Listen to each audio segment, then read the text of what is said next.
Assalamualaikum warahmatullahi wabarakatuh. A'udzu billah, bismillah, alhamdulillah, wa ba'du. Baik para pencari ilmu,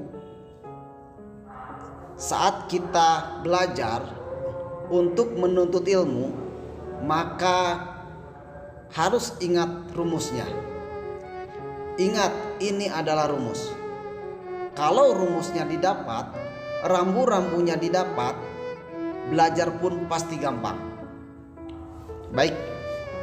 Kemudian rambu-rambu untuk yang belajar atau rumus untuk yang belajar yaitu harus ada mahabbah.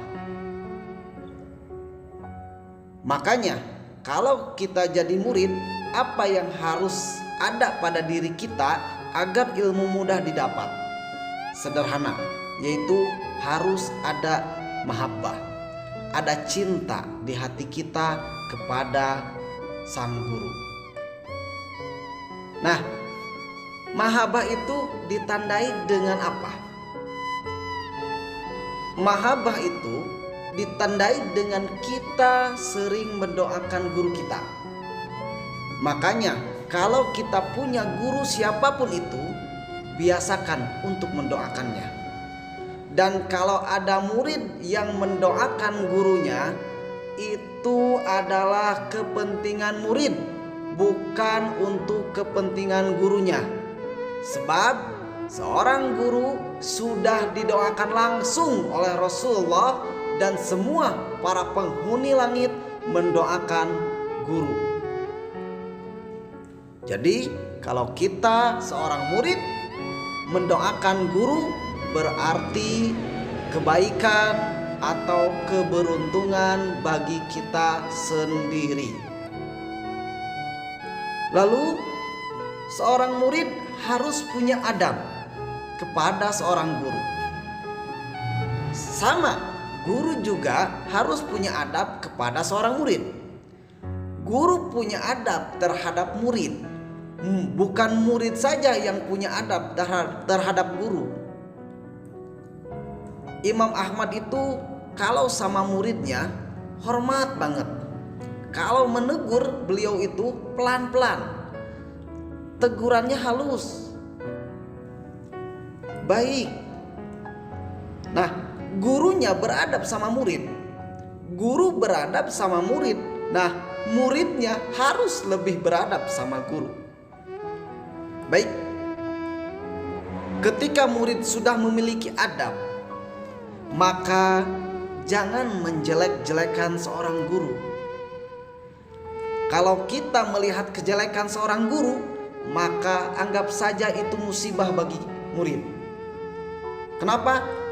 Sebab bencana seorang murid, tantangan berat seorang murid adalah jika dibukakan aib kekurangan seorang gurunya. Nauzubillah min dalik, ketika itu hilang cintanya.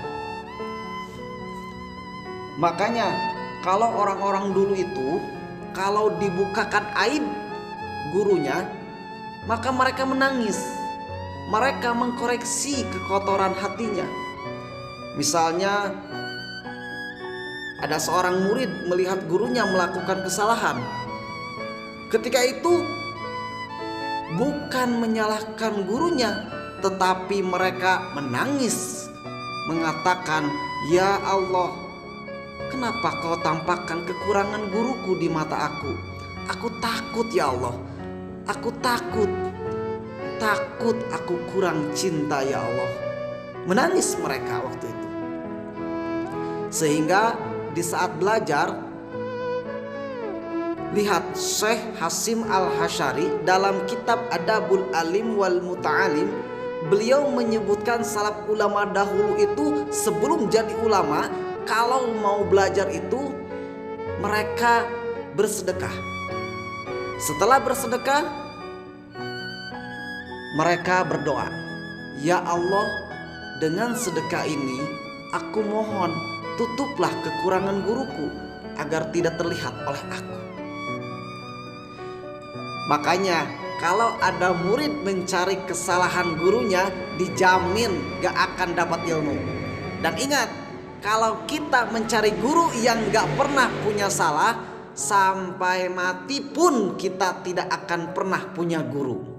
Akan tetapi ketahuilah, nasib baik seorang murid adalah jika ditutup oleh Allah kekurangan gurunya. Kenapa? Agar semakin cinta, agar semakin mahabbah. Nah, kalau murid sudah punya bekal cinta, jangan bicarakan kejelekan guru, maka bicarakanlah kebaikan-kebaikan seorang guru. Kalau kita sering membicarakan kebaikan guru, maka ketahuilah teman kita yang mendengar pun pasti akan ikut senang. Makanya ada istilahnya kita membaca manakib. Ini yang sering kita biasakan sebulan sekali, kita sambil sholat duha. Kita selalu membaca manakib. Untuk apa? Untuk mengingat. Karena manakib itu adalah tentang kisah mengagumkan kebaikan seorang guru, manakib. Makanya di sana waktu saat kita membaca manakib, sebutkan di sana guru kita. Guru ini masya Allah soleh, dia gini-gini. Kalau kita bercerita kepada sahabat kita, maka sahabat kita akan terpesona. Setelah terpesona, dia akan ikut kita. Lihat, dia pasti akan mengajak orang dalam kebaikan. Tapi kalau kita ngomongin kejelekan seorang ustadz, ngomongin kejelekan seorang guru, maka kita tidak akan mendapatkan ilmu. Kalau seorang murid tidak punya adab, tidak punya cinta kepada guru, biarpun yang mengajar seorang wali kutub, wali besar pun tidak akan dapat ilmu. Yang ngajar Syekh Abdul Qadir Jailani, dia tidak akan dapat ilmu. Bahkan sekalipun Nabi Muhammad SAW yang mengajarkan anak itu, mengajarkan murid itu, ketahuilah dia tidak akan dapat ilmu. Kenapa? Karena tidak punya mahabbah, tidak punya adab. Ada contoh seorang alim hebat, pinter, cuman gak punya adab, gak punya mahabbah kepada Rasulullah SAW. Dia gak punya mahabbah dengan Rasulullah, maka jadilah dia Ustadz Abu Jahal. Tahu Abu Jahal? Tahu? Abu Jahal itu alim, pinter. Tidak ada ayat yang turun ke Nabi kecuali dia hafal. Tidak ada Nabi bersabda kecuali dia tahu. Bahkan saking hebatnya si Abu Jahal, rajinnya belajar dari Nabi, kalau dia pergi jauh, dia harus membayar orang untuk duduk dengan Nabi Muhammad agar tidak ada kalimat yang terlewat dari lisan Nabi. Cuman tujuannya bukan untuk mencari kebaikan, tapi tujuannya untuk mencari kejelekan-kejelekan Nabi yang tak pernah ada.